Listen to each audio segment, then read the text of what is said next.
අද අපි කතා කරන්න බලාපොරොත්තු වෙන්නේ වාස්තු විද්‍යාව කියන්නේ මොකක්ද කියන එක පිළිබඳව. එතනදී වාස්තු විද්‍යාව කියන එක විස්තර කරන මුල්ම අපට හම්බ වෙන මූලාශ්‍රය වෙන්නේ විශ්වකර්ම ප්‍රකාශ කියන කෘතිය. ඒ සඳහන් වෙනවා වාසය වඩා යෝග්‍ය ස්ථානය කරන ශාස්ත්‍රය තමයි වාස්තු විද්‍යාව කියලා කියන්නේ කියලා. එතනදී මේ අදහස ඉදිරිපත් කරපු විශ්වකර්ම කියන ඍෂිවරයා එහෙම නැත්නම් අද වෙනකොට ඒක දෙවිවරයෙක් හැටියට දෙවි කෙනෙක් හැටියට අපි හඳුනා ගන්නවා.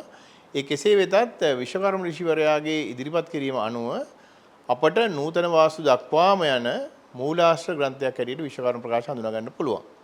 හැබැයි මේ මූලික සම්ප්‍රදායික වාස්තු ශාස්ත්‍රය සැලකිය යුතු ප්‍රමාණයකට අපිට භාවිත කරන්න පුළුවන් වුණත් අද වෙනකොට ලෝකයේ ඉදිකිරීම් ශිල්පය බොහෝ දුරට වෙනස් වී තිබෙනවා. එතකොට විදිකිරීම් ශිල්පය වෙනස් වෙනකොට ඒකට අනුව වාස්තු ශාස්ත්‍රයේ වෙනස් වීමේ අවශ්‍යතාවක් තිබෙනවා. අද වෙනකොට ඒ වෙනස් වීම නැත්නම් යාවත් කාලීන වීම සිද්ධ වෙලා නැති නිසා වාස්තු ශාස්ත්‍රය පිළිබඳව යම් යම් කුහුල් සාගත අදහස් ඉදිරිපත් වෙලා තියෙනවා, කුතුහලයක් තිබෙනවා, සැකයක් තිබෙනවා. සමහරු වාස්තු ශාස්ත්‍රය ප්‍රතික්ෂේප කරන තත්ත්වයක් ඇති වී තිබෙනවා. එහෙමනම් අපි වාස්තු ශාස්ත්‍රයේ යාවත් කාලීන වීම සඳහා අපට සහාය කරගන්න පුළුවන් දේවල් මොනවද කියලා හොයා බලන්න වෙනවා. එතනදී අපට අකමැත්තෙන් හෝ කැමැත්තෙන් නූතන බටහිර විද්‍යාව මේ සඳහා යොදා ගන්නට සිද්ධ වෙනවා. ඒට අවශ්‍ය වෙන බොහෝ කරුණු අද වෙනකොට සම්පූර්ණ වෙලා තියෙනවා බටහිර විද්‍යාව ඇතුලේ. ඒ අතරින් ප්‍රධානම දෙයක් තමයි අන්තරීක්ෂ ශක්තිය පිළිබඳ නැත්නම් කොස්මික් එනර්ජි කියලා කියන කාරණාව පිළිබඳව අද ලෝකයේ සාකච්ඡා කරමින් තිබෙනවා. හැබැයි මේක අද කතා කරනවා වුණාට මේ 1911 වගේ ඈත කාලේ තමයි මේ කොස්මික් එනර්ජි පිළිබඳ නැත්නම් අන්තරීක්ෂ ශක්තිය පිළිබඳව අදහස ඉදිරිපත් වන්නේ. ඒතර මෙවැනි අදහස් එක්ක නැත්නම් නූතන විද්‍යාව නැත්නම් නූතන බටහිර විද්‍යාවට අනුව තමයි අපට යාවත් කාලීන කිරීම සිදු කරන්න වෙලා තියෙන්නේ වාස්තු ශාස්ත්‍රයේ. ඒකට තවත් හේතුවක් තමයි ඉදිකිරීම් ශිල්පයත් වෙනස් වුණේ නූතන බටහිර විද්‍යාවට අනුව නැත්නම් භෞතික විද්‍යාවට අනුව. ඒ නිසා අපට වාස්තු ශාස්ත්‍රය වාස්තු විද්‍යාවක් බවට නිර්මාණය කරගන්නට අපට නූතන බටහිර විද්‍යාව යොදා ගන්නට පුළුවන්කම තියෙනවා. ඒ අනුව තමයි අප අද සාකච්ඡා කරන්න නූතන වාස්තු විද්‍යාව. පෙර තිබුණ එකට අප කියන්න පුළුවන් සම්ප්‍රදායික වාස්තු ශාස්ත්‍රය කියලා. අද පාවිච්චි කරන එකට අපිට කියන්න පුළුවන් නූතන වාස්තු විද්‍යාව කියලා. ඒතකොට මේ කියන නූතන වාස්තු විද්‍යාවට අනුව තමයි අද වෙනකොට අපට නූතන ඉදිකිරීම් පිළිබඳව කතා කරන්න පුළුවන්කම ලැබිලා තියෙන්නේ. ඕනනම් අපිට කරුණක් දෙයක් වෙන වෙනම නිශ්චිත වශයෙන් කතා කරන්නත් පුළුවන්. ඇයි අපි එහෙම කරන්නේ කියලා. ප්‍රධානම ගැටලුව තමයි අද වෙනකොට අපේ ඉදිකිරීම් වල ඍජු කෝණාශ්‍රාකාර නැත්නම් හරි හතරස් නැත්නම් හතරස් හැඩේ ගෙවල් නැහැ. ඉදිකිරීම් නැහැ. ඒ වෙනුවට අපි යම් අලංකාරය පිළිබඳ කාරණාවල සලකලා විවිධ හැඩතල සහිත ඉදිකිරීම් සිද්ධ කරනවා. ඒතර මේ වගේ හැඩතල සහිත ඉදිකිරීම් කරනකොට ඒවායේ මධ්‍ය සෙවීම පවා නැත්නම් අපි සම්ප්‍රදායික වචනෙන් කියනවා නම් බ්‍රහ්ම බිඳුව සෙවීම සඳහා භාවිත කරන ක්‍රමය ඊතරම් ප්‍රායෝගික එකක් නොවේ. බොහෝ විට නිවැරදි වන්නේ නැහැ.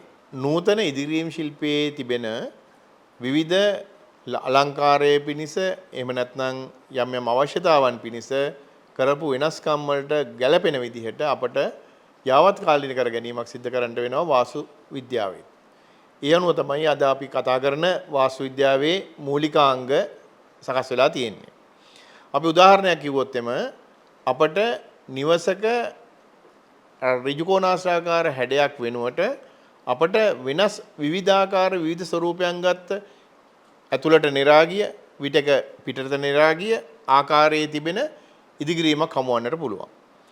එවැනි ඉදිකිරීමක මධ්‍ය නැත්නම් බ්‍රහ්ම බිඳුව කියලා අපිට කියන්න පුළුවන්. එහෙම නැත්නම් බ්‍රහ්ම පාදය කියන්න පුළුවන්. මෙවැනි කාරණාවක් සෙවීම කියන එක අද වෙනකොට ප්‍රායෝගිකව කරන්න අපහසුයි සම්ප්‍රදායික වාස්තු විද්‍යාවට අනුව.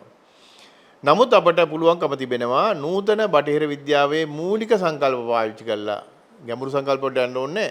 මූලික සංකල්ප පාවිච්චි කරලා අපට පුළුවන්කම තියෙනවා ඊටාම නිවරද ලෙස නිශ්චිත විදිහට නිවසක මධ්‍ය සොයා ගන්නට. ඒ අනුව මධ්‍ය සොයා ගැනීම කතරම් වැදගත්ද යන්න තේරුම් ගන්නට පුළුවන් මධ්‍ය අනුව තමයි දිශාගත කිරීම නැත්නම් දිශා දැක්වීම සිද්ධ වන්නේ. ඒතකොට දිශා දැක්වීම නිවර්දවන්නේ නැත්නම් එතනින් එහාට වාස්තු විද්‍යාව කියන කාරණාව සාකච්ඡා කළ වැඩක් නැහැ. එය නිවර්දවන්නේත් නැහැ. ඉතින් ඒ නිසා අපට අද වෙනකොට පේන දේ තමයි සම්ප්‍රදායික වාස්තු විද්‍යාව ප්‍රමාණවත් වෙන්නේ නැහැ නූතන ලෝකයේත් එක්ක වාස්තු විද්‍යාව තවදුරටත් භාවිත කරනකොට. මෙතනදී අදහස් වෙන්නේ නැහැ කිසිසේත් සම්ප්‍රදායික වාස්තු විද්‍යාවේ නැත්නම් වාස්තු ශාස්ත්‍රයේ තිබෙන સિદ્ધාන්ත ඉදිරිපත් කළ ඇති කරුණු ඒවා බොරු නැත්නම් කල්පැන ගිය කල්ලිකුත් වූ දේවල් කියලා අදහස් වන්නේ නැහැ. එය ශාස්ත්‍රයක් ඇටියට අග්‍රගණ්‍ය ලෙස අදත් අපට ව්‍යවහාර කරන්න පුළුවන්කම තිබෙනවා. නමුත් ප්‍රශ්නේ තිබෙන්නේ ඉදිකිරීම් ශිල්පයේ වෙනස් වී තිබෙන නිසා. තවත් උදාහරණයක් ගත්තොත් අපිට කියන්න පුළුවන් අද වෙනකොට ඒ වකවානුවේ නැත්නම් ඒ ඍෂි භාෂිතයන් පැවතිච්ච වකවානුවේ තියෙන තරම් දැවැන්ත ඉදිකිරීම් කරන්න පුළුවන් විදිහේ නැත්නම් දැවැන්ත ඉඩම් නැත්නම් පරිශ්‍රයන් අපට නැහැ. අපිට සමහර අවස්ථාවලදී නාගරික ප්‍රදේශවල කරන්න සිද්ධ වෙන්න පුළුවන්.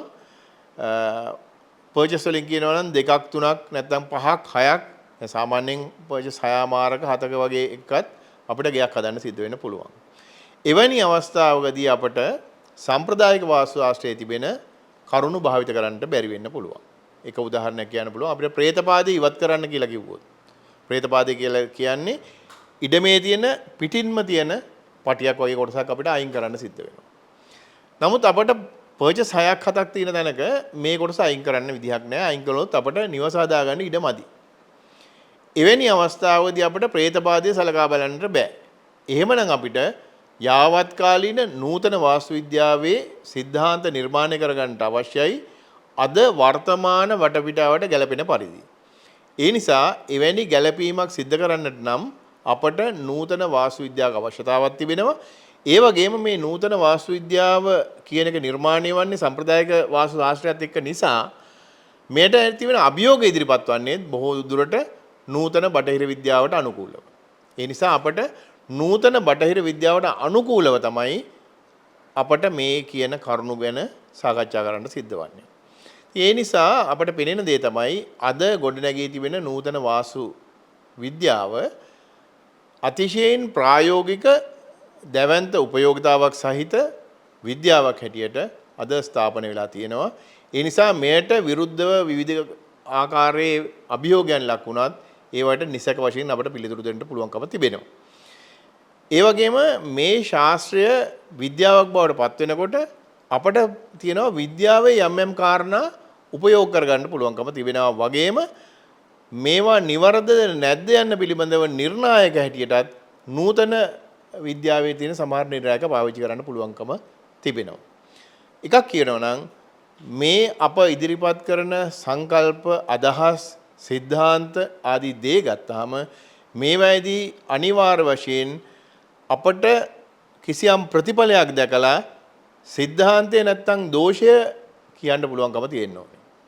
ඒ වගේම දෝෂය දැක්කහම අපිට එයින් ලබන දුර්විපාකය කියන්න පුළුවන්කම තියෙන්න ඕනේ. එහෙම බැරි නම් අපට වැඩක් නැහැ මේ කියන විෂය සමාජගත කරන්න අපට අයිතියක් නැහැ. ඒ නිසා අප විශේෂයෙන්ම කිය යුතු පළමුවෙනි කාරණාව තමයි අද වෙනකොට යාවත් කාලීන වෙච්ච වටපිටාවන් සහිතව මේ යාවත් කාලීන කරගන්න ලැබූ නූතන බටහිර විද්‍යාව මත පදනම් වෙන්න පුළුවන් වෙච්ච එවැනි ශක්තිමත් පදනමකින් සමන්විත වෙන නූතන වාස්තු විද්‍යාවක අවශ්‍යතාව තිබෙන බව අපට මේ වෙනකොට අවධාරණය කරන්නට පුළුවන්කම තිබෙනවා. අද අපි මේ කතා කරන්නට බලාපොරොත්තු වන කරුණුත් එක්ක ඉදිරියටත් බලාපොරොත්තු වෙන අපි යම් යම් අදහස් ඔබ හැමට වෙත ගෙනෙන්න.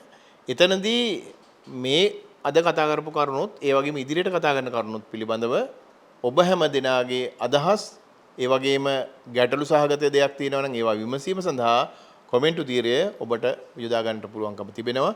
එසේ නැත්නම් අපව සම්බන්ධ කරගන්නට අප යොදා තිබෙන දුරකථන අංක සහ වෙනත් දේවල් භාවිත කරමින් ඔබට අප සමග සම්බන්ධ වන්නට පුළුවන්කම තිබෙනවා. ඒ අනුව අප කැමති ඉදිරි වැඩසටහන් ඔබගේ අදහස් අනුව නිර්මාණය කරගන්නට. ඒ සඳහාත් ඔබට ඉතාම ගෞරවයෙන් ආරාධනා කරමින් අද වැඩසටහන මෙහින් නිමවට පත් කරනවා.